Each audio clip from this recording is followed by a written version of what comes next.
Hello, Mr. Fry's Algebra 2 class, looking at solving the quadratic equations quiz.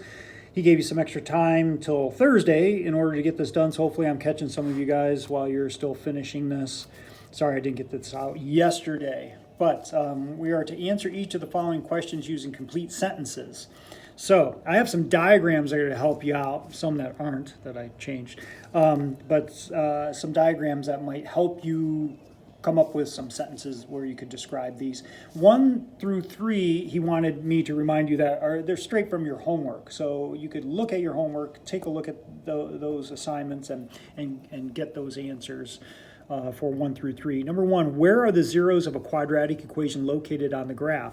Well, I have up here a very simple graph of x and y coordinate plane, and I have a quadratic equation graphed, and I have these points. These points are the location of the zeros. How could you describe that in a complete sentence?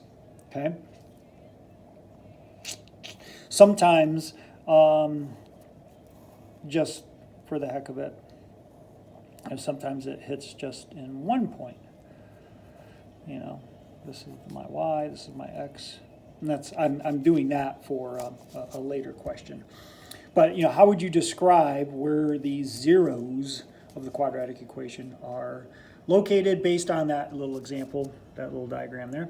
Number 2, how can we use a table of values to find the zeros of a quadratic equation? Okay, take a look at this table. The zeros are going to be located here. So how can you, in complete sentence, sorry I ran out of room there, but these are where the zeros, using a table, you can find out, you know, the zeros of the quadratic equation. So how could you describe those 2 points, those coordinates there? And then what is the maximum amount of zeros a quadratic equation can have? Well, you have a couple examples up here. You know, could look like this, could look like this, okay?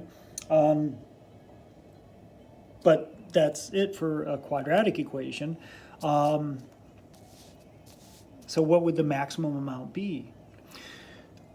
Create a quadratic equation given the zeros of the equation. So for number 4, create a quadratic equation with zeros of -2 and -5. Okay, remember, this is how you do it. You're going to take x squared minus the sum of the zeros. So the sum, you got to add these 2 together in these parentheses. And then that's times x plus the product of the zeros. So you're going to multiply these 2.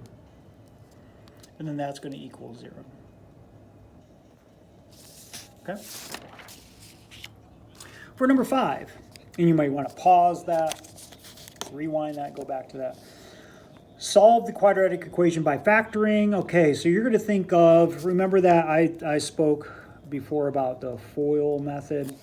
First times the first, you know, first times the first, x times x is going to give me x squared, and I'm just doing this FOIL backwards. Then you got to think of, okay, the last times the last, I'm going back to this L. Last time, 2 things you multiply together to get -28.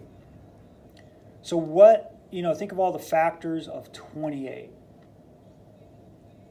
Okay, you know, 7 and 4, 14 and 2. What 2 numbers are you going to pick? 7 and 4, 14 and 2? It's either one of those pairs.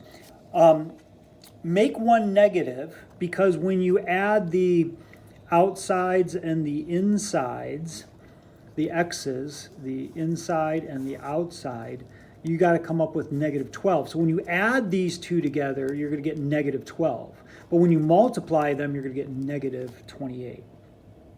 Okay. All right. And finally, solve the quadratic equation by creating a graph and a table. Clearly label the graph and make sure that you give accurate points on the graph.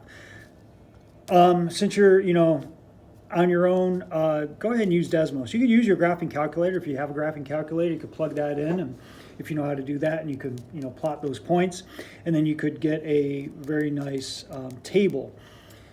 If you're using Desmos and you plug this in, and I'd show you on my screen, but I'd be giving you answers and that wouldn't be good. If you just plug this in, you don't have to put the equal 0. You could just put this part in Desmos and it'll give you everything you need. And then once you draw that, you could look and see where, where the zeros are. I put the zeros on the wrong side to begin with. Like maybe, it's 0 and this is like, I don't know, this is not a right answer, like it's at -6 or something like that, and then go from that 0 and then all the way in between, all the points that it hits in between your zeros. So you just look on the graph and pick those points out and label them, put them in this table, and try to go from 0 to 0. Hopefully this helps, and good luck on this test.